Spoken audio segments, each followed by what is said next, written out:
We called it the Static, a name too quiet for what it did. It wasn't an enemy that screamed or fought or bled. It was a creeping frost that sang in the dark frequencies between the stars, a cosmic plague that coveted warmth and order. The Static didn't just break things, it rewrote them. It found the hum of a life support system and turned it into a crystalline lattice that pulsed with a dead, geometric light. It found a living crewman and unmade him, atom by atom, crystallizing blood and bone into a silent, beautiful, and utterly lethal statue that would, in turn, broadcast the same lethal hymn. For 10 generations, the vessel had been running, a singular, colossal arc, a splinter of old Earth cast into the void, its mission no longer to find a new home, but simply to outrun the silence. Inside our steel shell, a new order had risen from the ashes of the last great breach, the Purity Council. They taught us that the Static was a test, a divine filter, and that survival was earned only through absolute purity, purity of the body, purity of the ship, and most of all, purity of the mind. My name is Silas, and I was a purifier. I was the sanctified knife, the one they sent into the infected dark to carve out the rot before it could spread. My work was a sacrament of fire and silence. I remember the quarantine of Sector Gamma 7, a mid-deck habitation ring where a single microscopic spore of static had been detected on a cargo lift. The Council's decree was immediate and absolute. We sealed the sector, the blast doors hissing shut like a final, metallic breath through the armored glass. I watched the faces of the thousands trapped inside. There was no rioting, no screaming. They had been taught the catechism of sacrifice as well as I had. They simply stood there, parents holding their children, lovers clutching hands, their eyes reflecting the orange glow of my incinerator unit charging up. They looked at me not with hatred, but with a kind of desperate understanding. They were the limb being amputated to save the body. I felt nothing for them. Emotion was a vulnerability, a crack in the soul's armor where the static song could seep in. The conduit, the neural network that linked every pure citizen to the Council's will, hummed at the base of my skull, a soothing presence that filtered out doubt and pity, leaving only the cold, clean certainty of purpose.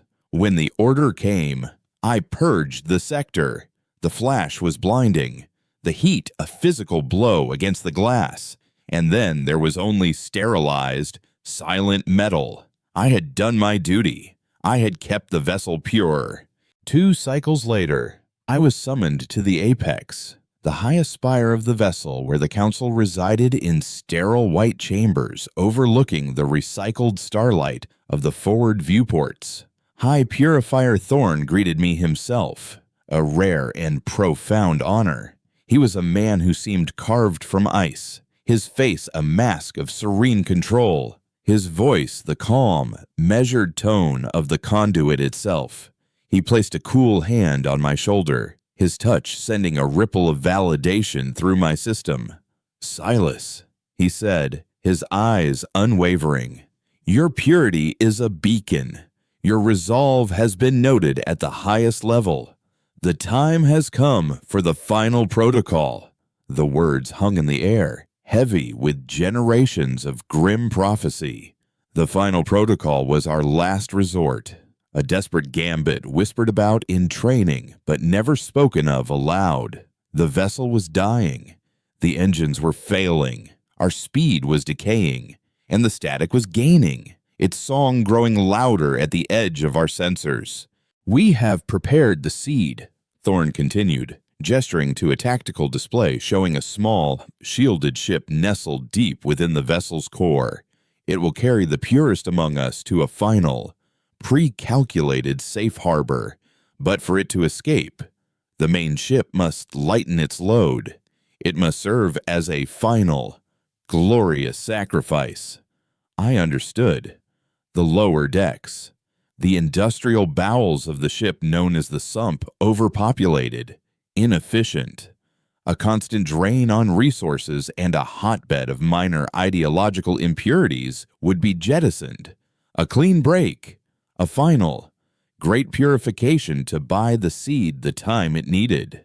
Your task, Thorn concluded, his gaze locking with mine, is to lead the final sweep of the sump, ensure there is no contamination, no unforeseen resistance, sanitize the docking clamps and prepare the area for separation.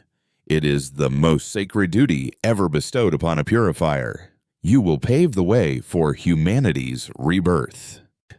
I felt no pride, only the heavy weight of inevitable logic. I bowed my head. It will be done. The descent was like a journey through history. Each deck we passed a layer of the vessel's slow decay. The pristine white corridors of the apex gave way to the functional gray of the middecks. And then, below the final pressure bulkhead, we entered the sump.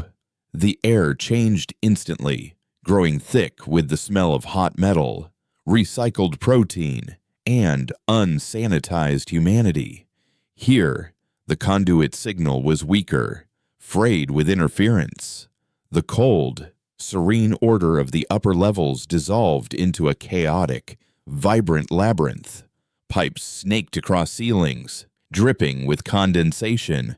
Light came not from sterile lumen strips, but from jury-rigged lanterns and the sparks of welders, and the walls weren't bare. They were covered in layers of graffiti, vibrant murals depicting forgotten Earth landscapes, blue skies, green trees, impossible things I'd only seen in historical data files.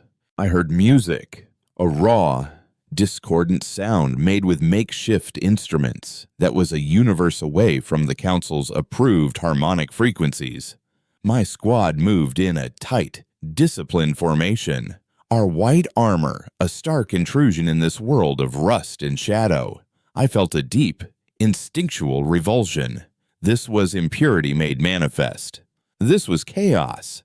This was why the final protocol was necessary. Our mission was to secure the primary severance point, a massive docking ring deep in the sump's underbelly. We expected compliance. The same weary resignation I had seen in Gamma 7. We were met with fire. They called themselves the Glimmer, a name I'd seen in redacted security briefs, dismissed as a minor cult of historical fantasists. But they were not delusional. They were fighters.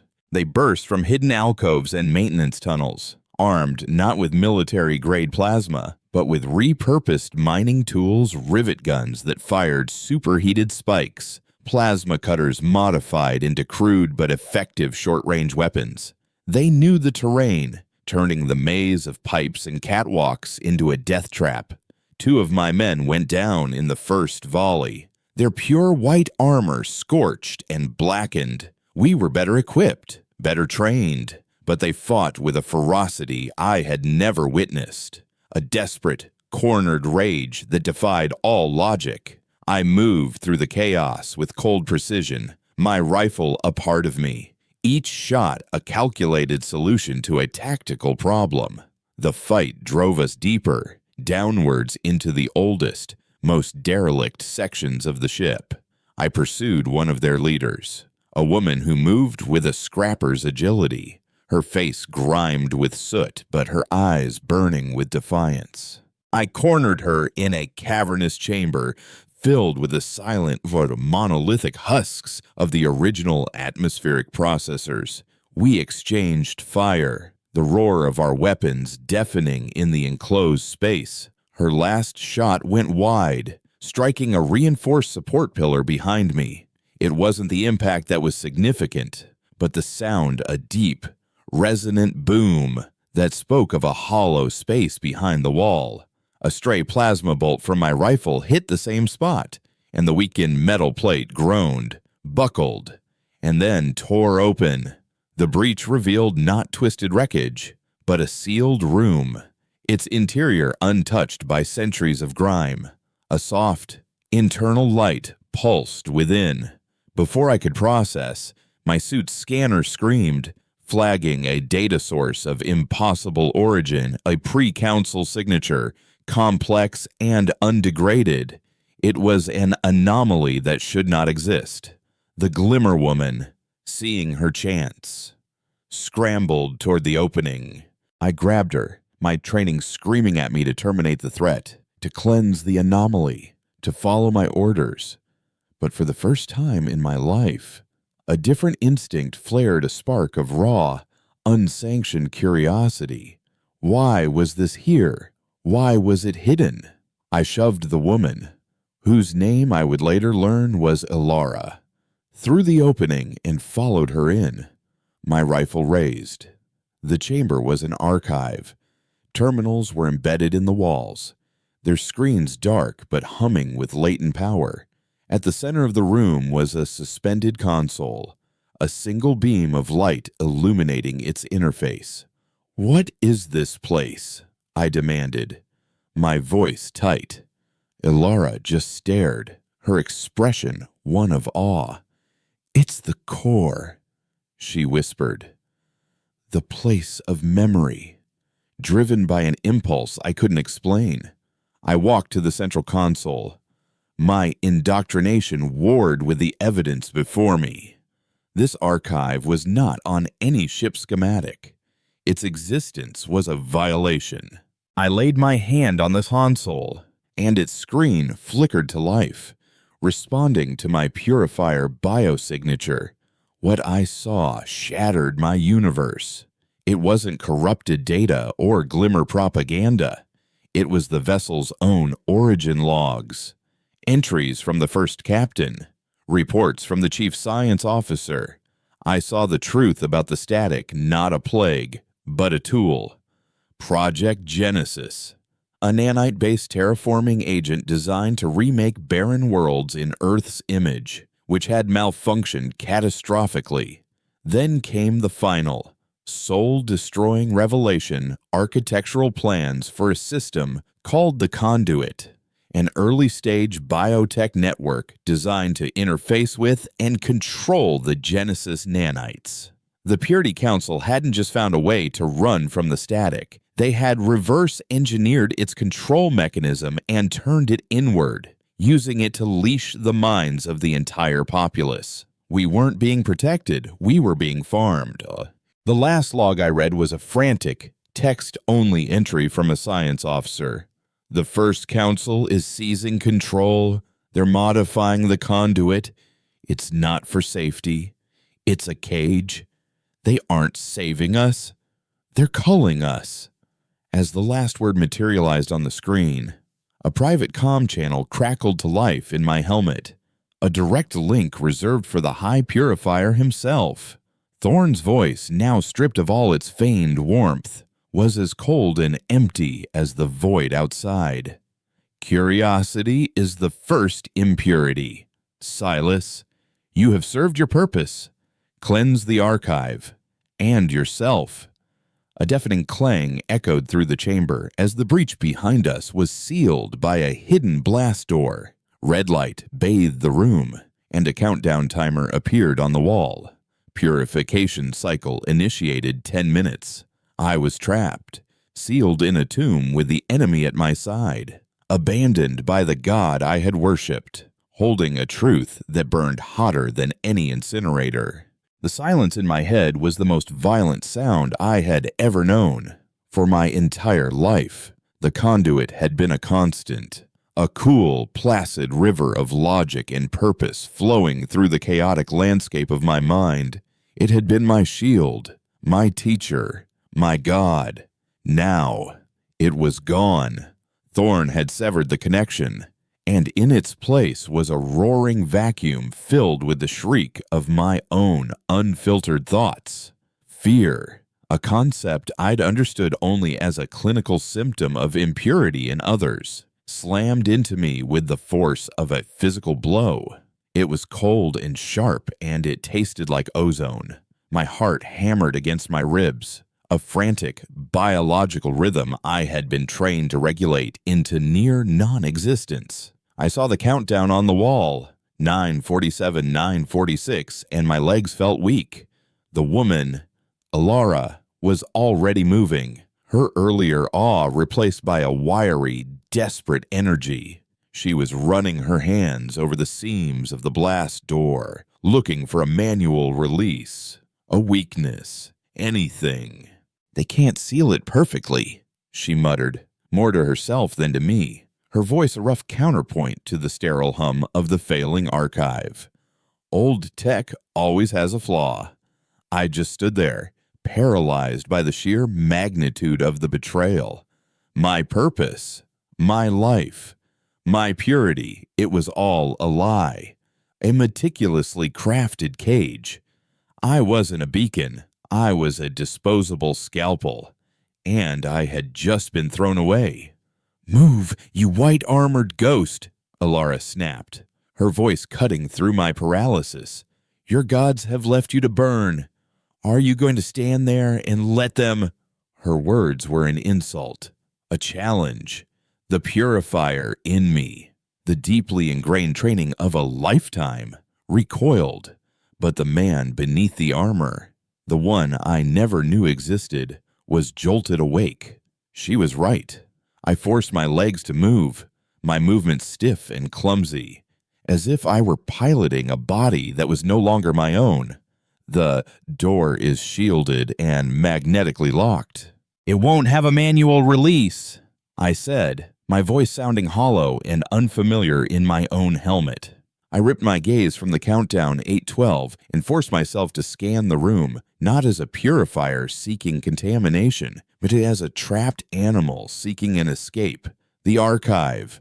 It was old, pre-council. Its systems wouldn't be fully integrated with the modern ship. That was its flaw. "The terminals." "Terminals," I said, striding toward the wall, pushing aside the phantom pains of my severed connection to the conduit. "The schematics. This chamber had to be serviced. There has to be another way out." I slammed my palm onto the nearest console, bringing up the architectural files I had just been viewing. They were no longer a source of soul-crushing revelation. They were a map. Alara came to my side, her breath fogging the air as she leaned in to look at the screen. I could feel her distrust, a palpable heat radiating from her. But the fire at our backs was hotter. I filtered the schematics, searching for maintenance conduits, power relays, anything that punctured the chamber's containment field. "There!" I pointed, my armored finger tracing a thin line on the display. "A primary coolant duct. Runs from the old processors straight down into the sublevels. It's obsolete, probably unpressurized." Alara squinted at the screen. "The underdeeps. We call it the vein. It's where they used to dump reactor waste. They say the metal down there screams." She looked from the schematic to the far wall. "It should be right behind this panel." The timer read 6:33. A low humming sound started to fill the room, the first stage of the purification cycle. The metal of the floor plates grew warm beneath my boots. Together, we found the access panel, a seamless plate of reinforced alloy hidden behind a bank of dead server racks. There was no handle, no keypad. It was fused shut. "Your little laser knife would be useful right about now," Alara grunted, pulling at the sealed edge with her bare hands to no avail. My rifle. I had been about to execute her with it moments ago. Now it was our only hope. I set the charge to its highest concentration. A tight, focused beam designed for surgical breaches. "Stand back," I commanded, the old authority returning to my voice for a fleeting moment. I aimed at the seam where the panel met the wall and fired. The plasma hissed, screamed, and a line of incandescent orange carved its way around the panel's edge. The smell of superheated metal filled the air, acrid and suffocating. The heat in the room was intensifying now, sweat beading on my forehead inside my helmet. The timer showed 4:02. I fired again, widening the cut, the rifle bucking in my hands. Finally, with a groan of tortured metal, the panel gave way. I kicked it in, revealing a dark, circular tunnel barely wide enough for a single person. A blast of cold, stale air, smelling of rust and decay, washed over us. It was the foulest thing I had ever smelled, and it was the scent of salvation. "Go," I said, pushing her toward the opening. She didn't hesitate. Scrambling into the darkness, I was about to follow when I looked back at the central console, its screen still displaying the truth. The Council would erase this place, erase the memory. But memory, I was beginning to realize, was a weapon. In the last minute I did something the old Silas would have found incomprehensible. I initiated a data transfer, copying the entirety of the archive's logs, the truth of Project Genesis. The conduit, the Council's lies onto a crystalline data key from my suit's maintenance kit. I grabbed the key just as the first jets of plasma erupted from the vents in the ceiling. The roar was deafening. The heat so intense it began to warp the very walls of the chamber. The timer hit 0.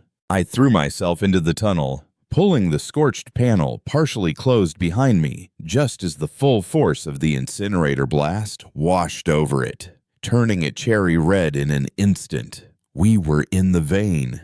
It was a terrifying, claustrophobic darkness, the only light coming from the faint glow of my helmet's external lamps. The tunnel was a tight fit, forcing me to crawl on my hands and knees, my armor scraping against the corroded walls. Alara was a shadow ahead of me, moving with a sureness that came from a life spent in the ship's forgotten corners. "This way," she called back, her voice echoing in the confined space. "It will get wider ahead. Stay quiet. Sound travels down here." We moved in silence for what felt like an eternity. The only sounds the scrape of my armor and our own ragged breathing. The heat from the purge chamber faded behind us, replaced by a damp, biting cold. This was the true underbelly of the ship, a place where the pretense of order and purity had never reached. It was a realm of pure function, raw and uncivilized, and, for the first time, I felt a strange sense of liberation. There was no conduit here, no sterile white walls, no judging eyes of the Council. There was only the darkness, was the cold, and the primal, desperate need to survive. After what must have been an hour of crawling, the tunnel finally opened into a vast, cavernous space. It was a junction point for a dozen similar conduits, a massive artery deep in the ship's guts.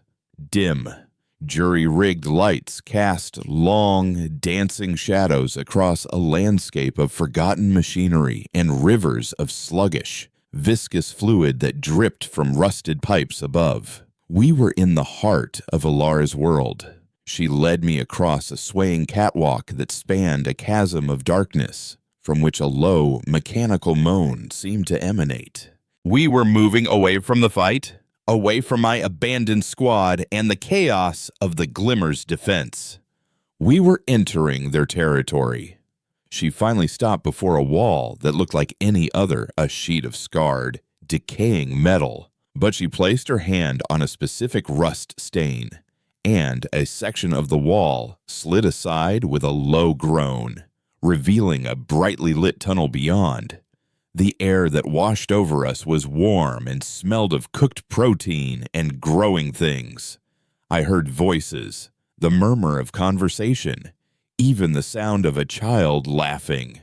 Alara turned to me, her face illuminated by the light from the tunnel. "Welcome to the Glimmer," she said, her expression unreadable. "Before we go in, you lose the armor and the gun." I hesitated. My armor was my identity, my weapon an extension of my will. Without them, I was nothing. I was vulnerable. But looking into her weary, determined eyes, I knew I had no choice. The purifier was a lie, and the lie had tried to kill me.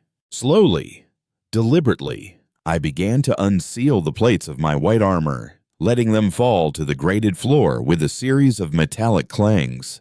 Each piece that came off felt like shedding a layer of my own skin, leaving me exposed and raw in the dim light of the underdeeps. When I was finally free of it, clad only in my black undersuit, I handed my rifle to her. But first, I was no longer Silas the Purifier. I was a traitor, a fugitive, a ghost with no name, standing at the gates of the very impurity I had been born to destroy.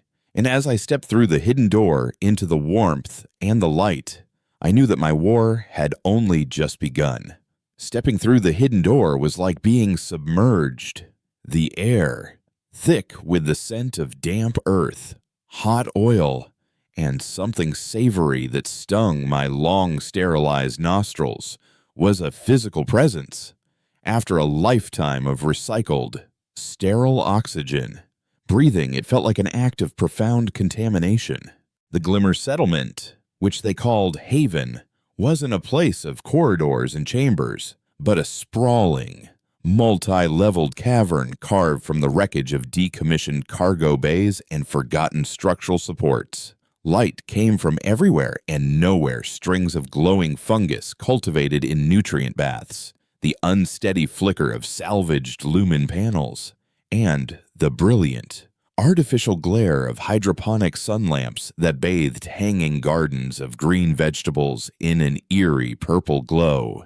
The sound was a tapestry of life, the rhythmic clang of a hammer on metal, the gurgle of water through filtration pipes, the distant strains of that same discordant music I'd heard before, and overlaying it all, the constant, chaotic hum of human voices. It was the antithesis of the apex's sacred silence. It was a symphony of impurity, and every instinct screamed at me to raise my rifle and sanitize it all. But my rifle was gone, and I was the contamination. Faces turned as we entered. The laughter and conversation died, replaced by a wave of silence that was more unnerving than any alarm. Dozens of eyes hardened, suspicious, and filled with a hatred that was generations deep fixed on me. I was the monster from their stories, the faceless white specter that dragged their friends and families into the fire. My black undersuit offered no camouflage. It only accentuated my rigid posture, my height, the years of physical conditioning that marked me as other. A man with a scarred face and a plasma cutter clutched in his hand took a step forward, his knuckles white.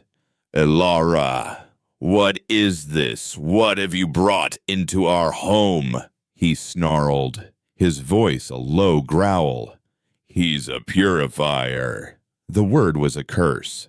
Elara stepped in front of me, placing herself between me and the hostile crowd. Her authority here was evident. They paused, waiting. "He's not," she said, her voice ringing with a conviction I didn't understand. "Not anymore. The council left him to burn with me. He's cargo, valuable cargo." She held up my rifle. "And now we have this." The sight of the weapon did little to soothe them, but it shifted their focus. That rifle was a symbol of their oppression, and now it was in their hands. It was a small victory, a crack in the monolith of their fear. Elara led me through the heart of Haven, the crowd parting before us like a sullen tide. I saw children peeking from behind makeshift curtains, their eyes wide with a mixture of terror and fascination. I saw old men and women who stopped their work to stare, their faces etched with the memory of loss. This was the human cost of my life's work, a truth the conduit had always shielded me from. The guilt was a physical sensation, a knot tightening in my gut. We stopped before a larger structure, a command center of sorts built around the repurposed bridge of a derelict shuttle. Inside, an old man sat before a bank of flickering monitors, his face a web of deep lines, a pair of ancient, wire-rimmed spectacles perched on his nose. His hands, though gnarled with age, moved with practiced ease over a data slate. This was KL, the Glimmer's elder. Alara explained everything in a torrent of words: the fight, the archive, the breach, the truth she had glimpsed on the screens, my betrayal by Thorn.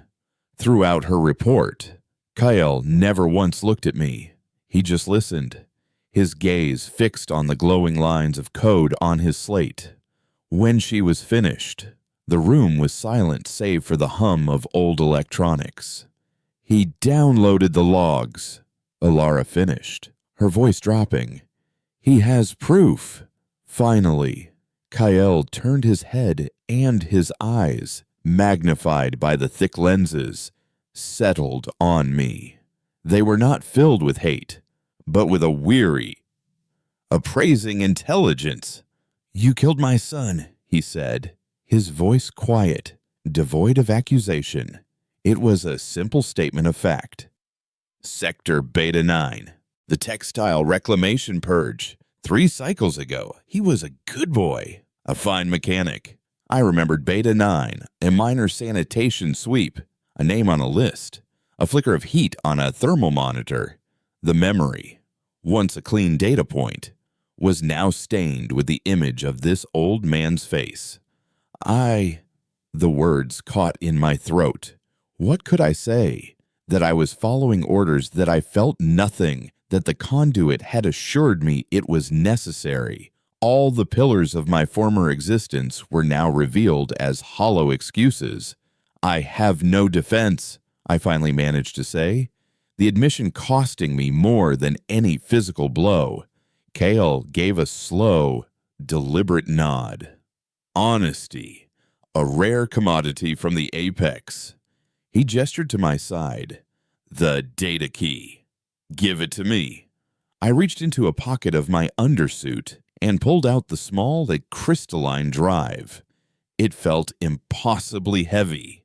It contained the lie that had built our world and the truth that could tear it down. I placed it in his outstretched, calloused hand. "It will take time to decrypt," Kyle said, turning back to his console. "Pre-council encryption is dense. Alara, find him a cell. Give him food. If he is lying, I will give what's left of him to the man with the plasma cutter. If he is telling the truth." He paused, his fingers hovering over the data slate. "Then we are all in more trouble than we ever imagined." The cell was a small, dry storage locker with a cot and a single dim light. Alara brought me a bowl of thick, protein-rich stew. The taste was overwhelming, salty, savory, complex. It was real food, not the nutrient paste I'd subsisted on my entire life. Eating it felt like another form of contamination, another violation of my purity training. But I was starving. "Why?" I asked her as she stood in the doorway, watching me. "Why did you bring me here? You should have left me to die." She leaned against the doorframe, her arms crossed. "In the archive," she said, her voice low. "When you had me cornered, you hesitated. A real purifier wouldn't have. They don't have curiosity. They don't have doubt. Thorn confirmed it when he cut you off. He saw it in you, too. Whatever made you hesitate is the reason you're alive." She looked past me, her gaze distant. "We fight for memory. The Council wants to erase everything old Earth. Art, music, love, grief. They want to turn us into clean, efficient parts in their machine. Your hesitation proved you still had a memory of something other than your programming. I gambled that it was worth saving." Before I could respond, a deep, groaning shudder ran through the entire deck, a colossal vibration that vibrated up through the floor and into my bones. The lights flickered. A child cried out in the distance. Alara's face hardened. "The final protocol," she whispered. "They're beginning the primary severance checks. The ship is screaming." The reality of our situation crashed down on me again. My personal crisis was a footnote in a much larger story. The sump was being prepared for sacrifice. These people, this entire civilization born in the ship's shadows, were on a countdown to oblivion, and I had been sent to oversee their extinction. Hours later, the door to my cell slid open. It was Kyle. His face was pale, his hands trembling slightly. He said nothing, but gestured for me to follow.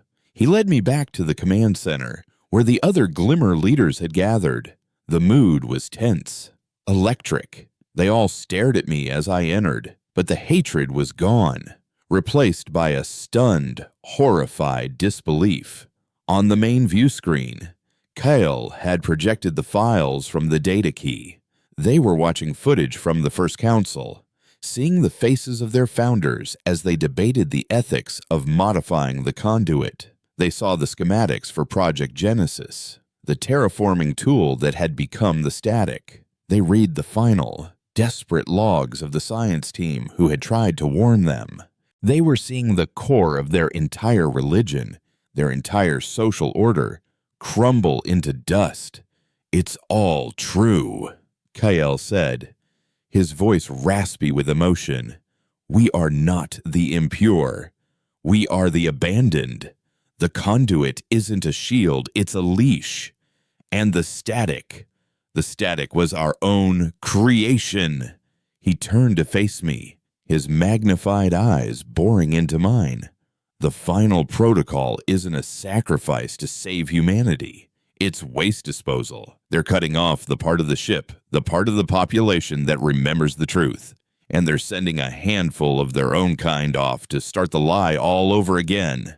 He took a deep breath, and when he spoke again, his voice was no longer that of a weary scholar, but of a wartime commander. "For generations, we have fought to survive. We hid in the dark and clung to our memories. Today, that changes." He looked around the room, at the grim, determined faces of his people, and then his eyes landed back on me. "Today, we fight to win. They sent a monster to prepare us for the slaughter, but they made a mistake. They left the monster's leash behind." He pointed a trembling finger at me. "You are the greatest weapon they ever created, Purifier. You know their tactics, their protocols, their weaknesses. And now, you are ours." Part 4. The transformation from monster to weapon was not a clean one. It was a brutal, painful alchemy. Kyle's declaration had shifted the Glimmer's hatred into a form of desperate, pragmatic utility. But it didn't earn me their trust. Trust in the sump was a currency earned in blood and shared hardship, and my hands were stained with the wrong kind of blood.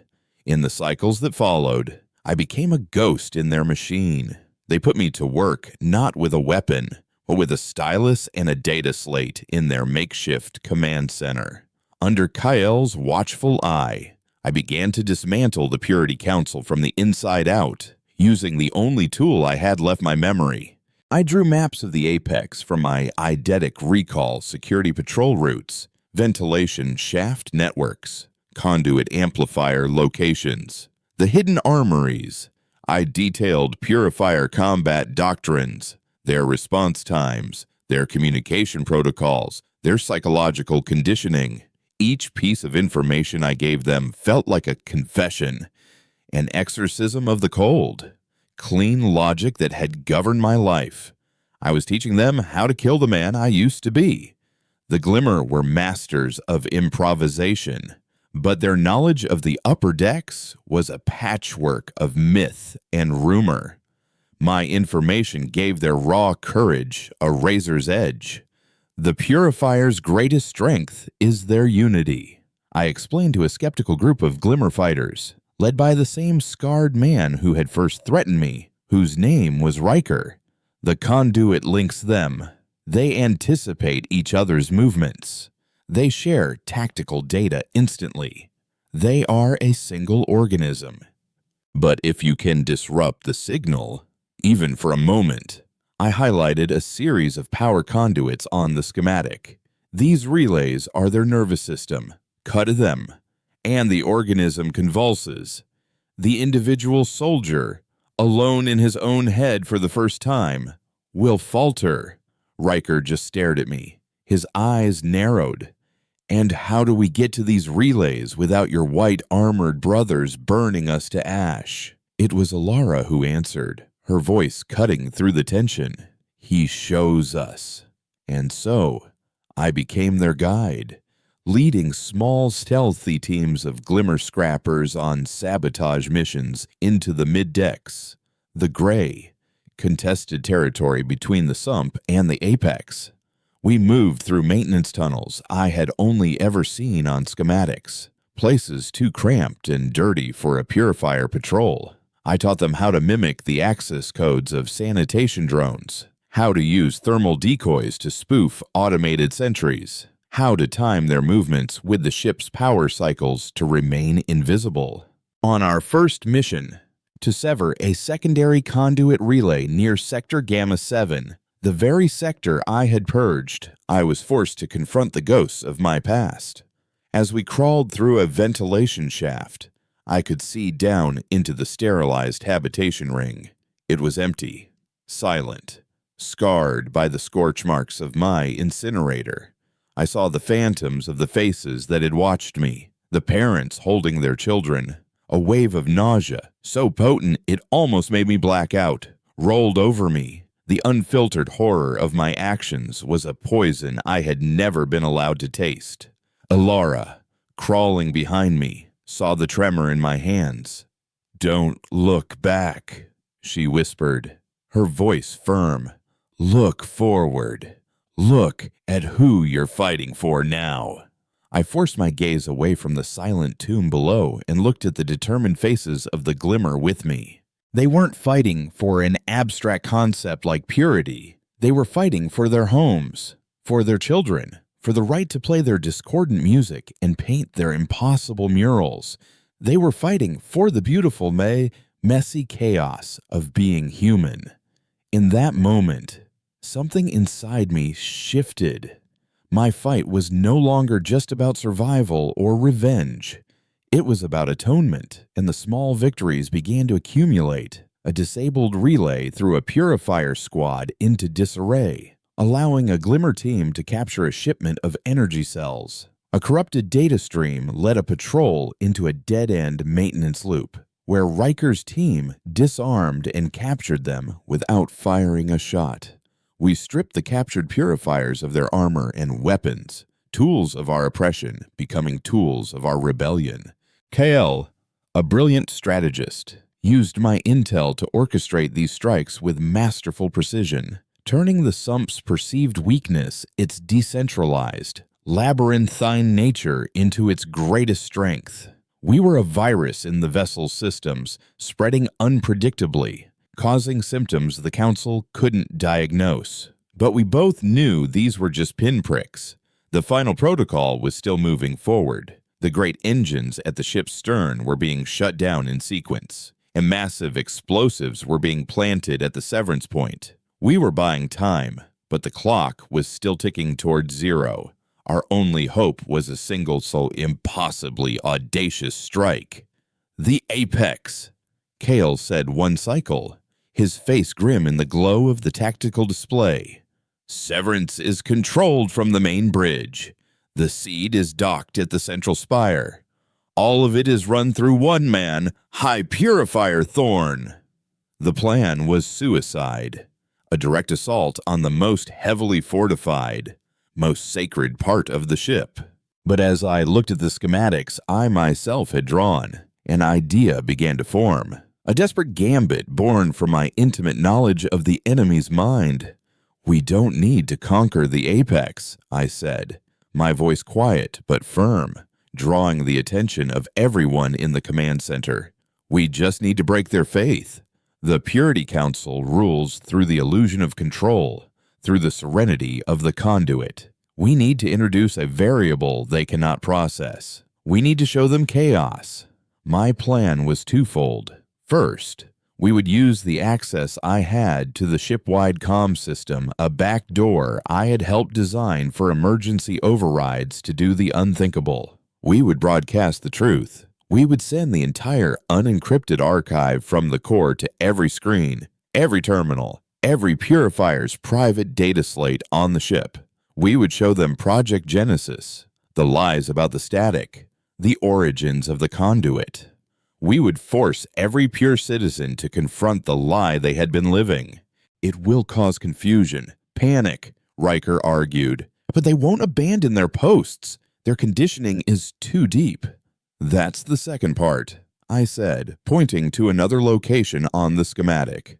While they are reeling from the truth, a single strike team, small and fast, will not attack the bridge. They will attack the primary atmospheric control center for the Apex. They looked at me, confused. Why? Alara asked. Thorn can just reroute it.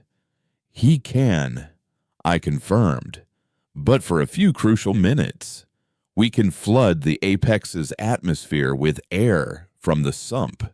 The implication sank in, a slow wave of shock spreading across their faces. The thick, unfiltered, impure air of the lower decks, the air they were breathing right now. To the hyper-sterilized citizens of the Apex, it would be like breathing poison. Their immune systems were compromised from generations of living in a sterile bubble. The scents, the microbes, the sheer organic reality of the sump's air would be a biological and psychological weapon of immense power. They will see the truth on their screens, and then they will smell it in the air, I concluded. Their perfect, pure world will be contaminated from the inside out. Their faith will shatter. In that moment of chaos, Thorn will be vulnerable. For a long moment, the room was silent. Then Kyle looked up from the map, a slow, dangerous smile spreading across his ancient face. The boy is learning, he said. He's beginning to think like a scrapper. The mission was set. I would lead the broadcast from Kyle's command center, running the data breach myself. Alara and Riker would lead the strike team to atmospheric control. It was a desperate, one-shot gamble. As they prepared to leave, Alara stopped in front of me. She was wearing a stripped-down set of my old armor, painted over with the glimmer symbol, a single, defiant starburst. It was a strange, disorienting sight. Silas, she said, using my name for the first time. Survive this. I want to show you a sunrise. Before I could process her words, she was gone, swallowed by the crowd of armed and ready fighters. I stood there, the weight of a civilization on my shoulders, my fingers poised over the console that would either liberate our world or condemn it to a final, silent purge. The fate of the vessel no longer rested on purity, but on a single, desperate act of contamination. The silence in Kyle's command center was a taut drumskin, vibrating with unspoken fear and anticipation. My fingers hovered over the launch sequence for the truth torrent, the data slate cool and impersonal beneath my touch. Every purifier protocol in my memory screamed that this was the ultimate act of treason, an injection of poison into the heart of the organism. But I was the poison now, and the organism was a cancer. I looked at Kyle. The old man met my gaze and gave a single, sharp nod. I took a breath, the thick, living air of Haven filling my lungs, and initiated the broadcast. Across the tactical display, I watched the data breach cascade through the vessel's systems. It was a silent, bloodless invasion. The Council's serene propaganda loops on the Apex's public screens flickered and died, replaced by the frantic, text-only logs of the first science officer. The pristine white walls of the Purifier's barracks were suddenly illuminated with the schematics of the conduit, revealed not as a shield, but as a cage. In their mess halls, the stoic, historical portraits of the high purifiers were replaced with grainy footage of Project Genesis malfunctioning, the beautiful terraforming agent twisting into the crystalline horror of the static. I had planted a bomb of pure, unassailable fact, and its detonation was a wave of cognitive dissonance that washed over the entire upper half of the ship. My private comm scanner, still keyed to purifier frequencies, erupted with a chaotic cacophony of panicked, confused voices. What is this glimmer propaganda? The signature is pre-council. It's from the ship's core logs. My conduit feed. It feels cold. The serene river of their shared consciousness had been turned into a churning, icy rapid of doubt. Thorn's voice cut through the noise, laced with a fury I had never heard before. All units, disregard the data stream. It is a glimmer corruption. Maintain purity of thought. Maintain positions. But his words were a dam against a flood. He was trying to command a tide of truth, and he was failing. At that exact moment, 20 decks above, Alara's team reached the atmospheric control center. I watched their progress on a stolen security feed, a series of flashing icons moving through a schematic I knew by heart. They met resistance. A squad of purifiers reeling from the broadcast, but still lethal. I saw Riker go down, shoving Alara through the final doorway as he took a volley of plasma fire to his chest, his sacrifice buying her the 5 seconds she needed. Then the icon for the primary airlock flashed red, then green. Alara's voice, ragged and breathless, came over our comms. It's done. The wind is changing. In the apex, the effect was instantaneous and catastrophic. I watched on the security feeds as purifiers in pristine corridors suddenly stopped, clutching their throats. They coughed, their eyes watering. The air, their sacred, sterile air, had been violated. It now carried the scent of the sump, the aroma of soil from the hydroponic bays, the tang of ozone from Riker's welders, the faint, unmistakable smell of living, breathing, unsanitized humanity. Panic, the ultimate impurity, erupted. Their world wasn't just being lied to, it was being physically contaminated. Their sterile god had failed to protect them. The disciplined lines of purifiers broke. Some fell to their knees, gasping. Others began firing wildly at the shadows. Their unity shattered. High Purifier, Thorn's voice returned, but it was no longer a command. It was a shriek of raw, impotent rage. Seal the bridge. Initiate manual severance fire. The charges now. He was abandoning the apex. He was going to sacrifice everyone, his own chosen people, to ensure his escape on the seed. But I had anticipated this. I had one card left to play. Kyle, I said, my voice steady. He's locked me out of the severance controls, but he can't lock me out of the ship's gravity plating. I bypassed Thorn's commands, my fingers flying across the slate, inputting a sequence I had designed years ago as a last-ditch emergency protocol. On the bridge of the apex, a violent shudder would have thrown everyone to the floor as I reversed the polarity of the artificial gravity generators leading to the seed's docking spire. Thorn was trapped. His escape route was gone, and I was coming for him. I left the command center, grabbing a plasma rifle from the Glimmer Armory. As I moved through Haven, people emerged from their homes, not with hatred in their eyes, but with a dawning, fearful hope. They cleared a path for me. I was their monster, their weapon, their only chance. I took a maintenance lift, a rattling cage that shot upwards through the ship's spine, bypassing the chaos on the main decks. When I emerged into the pristine white corridors of the apex, it was a war zone. Purifiers, driven mad by fear and doubt, were fighting each other. I moved through them, a ghost in the chaos. My destination singular, the bridge. The blast doors were sealed, but they were no match for a concentrated plasma charge. I cut my way through and stepped inside. Thorn stood there, alone, before the main viewport, which showed the endless, silent starfield. His white uniform was immaculate, but his face was a mask of utter ruin. The serenity was gone, replaced by the raw, twisted features of a tyrant who had just watched his empire of lies burn to the ground. "You," he whispered, his voice trembling with a mixture of hatred and disbelief. "The flawed instrument. You have destroyed paradise." "This wasn't paradise," I said, raising the rifle. "It was a tomb with a view. You built a religion on a lie and called it purity." He laughed, a dry, rattling sound.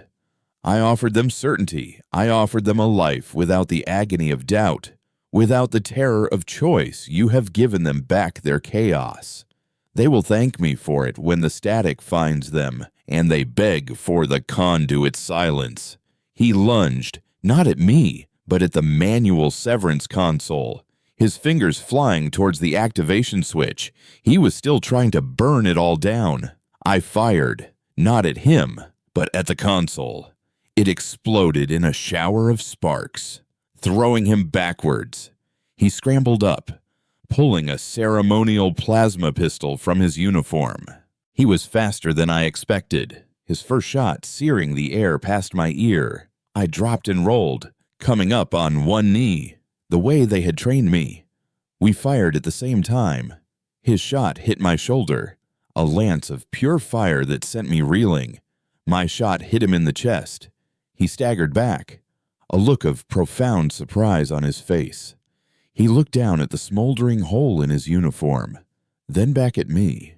"Impure," he choked, and then he collapsed, his body slumping to the sterile deck, finally and utterly silent. The battle was over. The final protocol was stopped. In the cycles that followed, a new world was born in the shell of the old. It was not a paradise. The apex citizens, stripped of the conduit, were like newborns, blinking in a world of overwhelming sensation and emotion. The glimmer, emerging from the sump, were hardened and wary, carrying the scars of generations of oppression. We were two halves of a broken people, forced to learn how to live together on a dying ship. But for the first time, we were whole. Kael, with his wisdom, and the surviving Glimmer leaders began to form a new council, one built not on secrets, but on shared struggle. My knowledge of the ship's systems was put to use repairing the failing engines, not preparing for purges. The static was still out there, a silent, patient threat, but the fear of it was different now. It was no longer a divine judgment, but a problem to be solved, a challenge to be met by a united, flawed, and resilient humanity.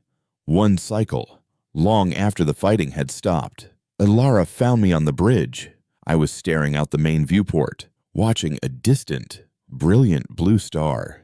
"You never told me what a sunrise was," I said, not turning. "We don't have a sun," she replied, coming to stand beside me. "But we have that, and we're all here to see it. Together."